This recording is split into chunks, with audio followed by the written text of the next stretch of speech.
I'm 89 years old. If I could sit across from my younger self right now, not to lecture him, not to scare him, just to talk, I wouldn't warn him about money, or success, or even mistakes. I'd tell him this: you're going to live two ages in one life, and the second one will understand everything the first one ignored. This is young vs old, and this is what we learn too late. Intro. When you're young, time feels endless. Days stretch out, years feel slow, and someday feels guaranteed. When you're old, time changes its voice. Weeks disappear, years collapse into memories, and someday becomes a word you don't trust anymore. This video isn't about motivation, it's not about hustle, and it's definitely not about pretending life is simple. It's about life lessons that only make sense when you've already lived most of your life. Today, we're putting young questions next to old wisdom, not to judge either one, but to understand the gap between them.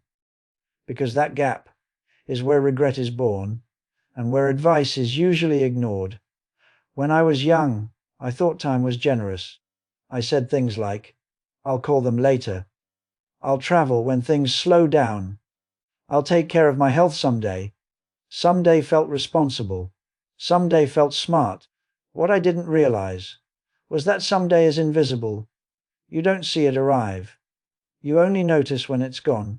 I worked hard, not because I loved work, but because I thought that's what you're supposed to do. I missed dinners.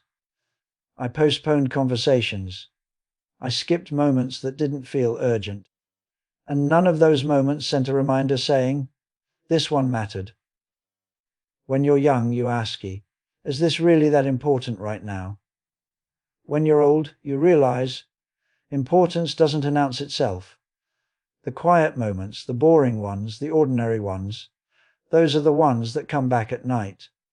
Not the deadlines, not the emails, not the stress you thought would define you.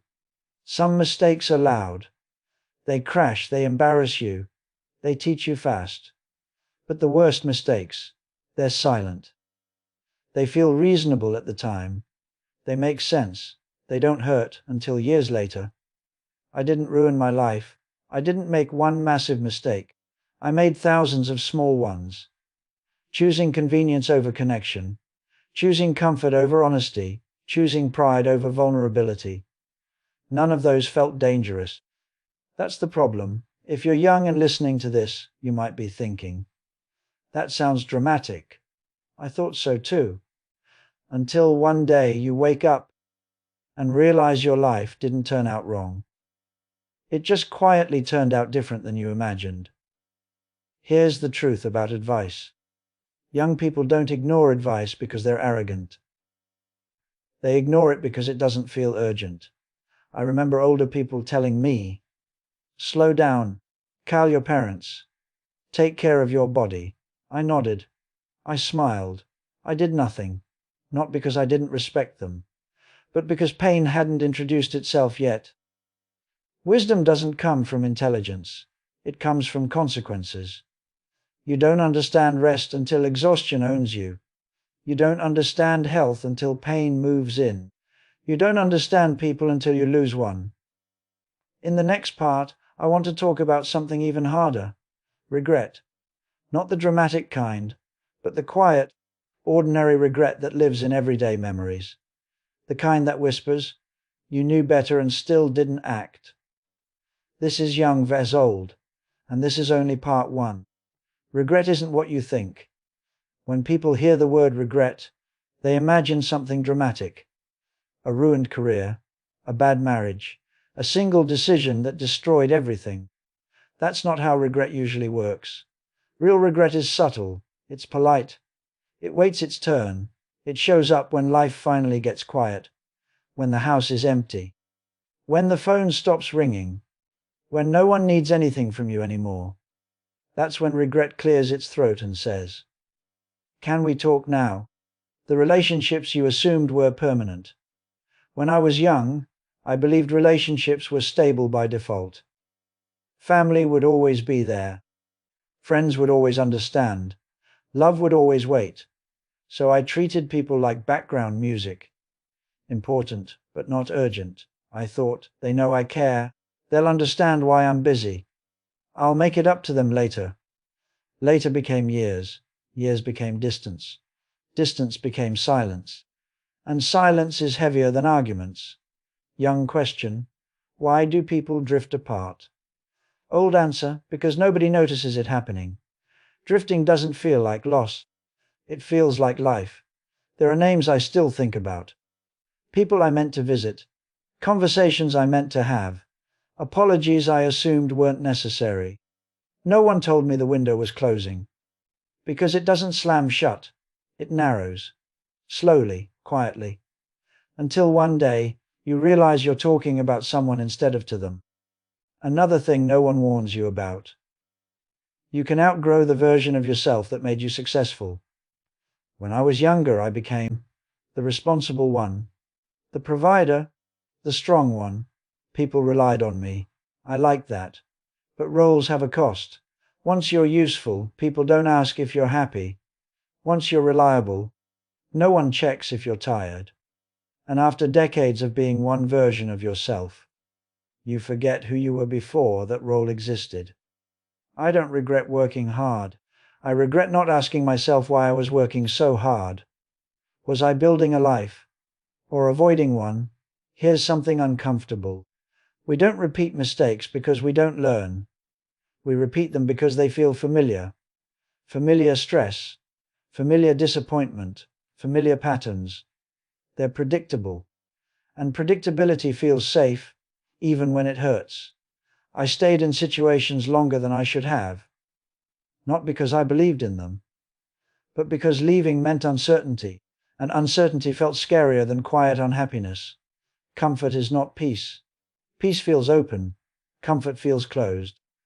And it's easy to confuse the two when you're busy surviving. When you're young, emotions feel inconvenient. You push them aside. You intellectualize them. You tell yourself you'll deal with them later. Later comes with interest. Unspoken feelings don't disappear. They age. They harden. They turn into distance, irritability, or sadness you can't explain. I thought strength meant carrying everything alone. I thought vulnerability was optional. Now I know. The people who needed me most didn't need my solutions. They needed my presence. If you're listening to this and feeling uncomfortable, that's okay.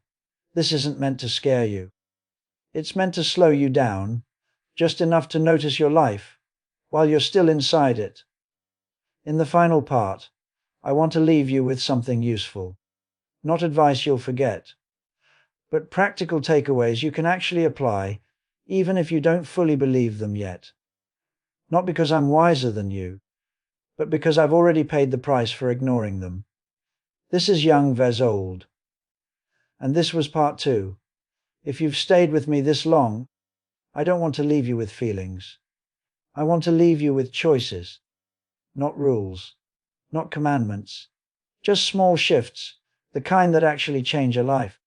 These are not things I mastered. They are things I understood too late. When you're young, time feels durable. You think you can bend it, delay it, make up for it later. You can't. Time isn't stolen from us. It's quietly spent by us. So here's something practical. If something matters to you, schedule it the way you schedule work. Call the person, take the walk. Have the conversation before it becomes a memory you wish you could revisit. Don't wait for the right moment. That's a myth we invent when we're afraid to act. There are sentences sitting in your chest right now. Apologies, gratitude, truth. You think silence is neutral. It isn't. Silence chooses distance by default. Say, I miss you. I was wrong. I don't know what I'm doing.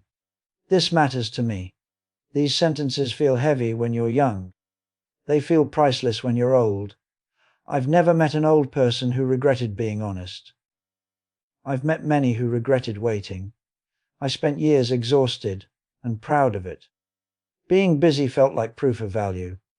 But business is often a distraction. It keeps you from asking uncomfortable questions like, Is this life actually mine? Would I choose this again? Who am I when no one needs anything from me? Rest isn't laziness, it's clarity. And clarity changes everything. Titles disappear. Jobs end. Responsibilities shift. Strength fades. The people who matter most are the ones who know you without the performance. Not what you provide. Not what you fix. Not what you earn. Just you. Protect those relationships like they're rare. Because they are. This one is the hardest. We tell ourselves, after this phase, when things calm down, when I'm more secure, then I'll live the way I want. Life doesn't pause for self-discovery. You don't arrive at yourself all at once. You practice being yourself, imperfectly, while life is happening. You don't need to overhaul your life. You need to stop postponing it. Small courage now beats big regret later. If I could sit with my younger self again, I wouldn't beg him to change everything. I'd just ask him to notice. Notice who he loves. Notice what drains him. Notice what he keeps postponing. Because awareness is where wisdom begins. Not age. If this story slowed you down even a little. If it made you think of someone you should call. Or something you've been putting off. Don't let this video be another quiet moment you scroll past. Use it. Apply one thing. Say one sentence. Make one small decision differently. If you believe these conversations matter, between young and old, between who we are and who we're becoming, subscribe to Young vs Old. Not for answers, but for perspective. Because one day, you'll understand everything you're hearing now, and I hope by then, you won't be saying, I wish I had listened. This was Young vs Old.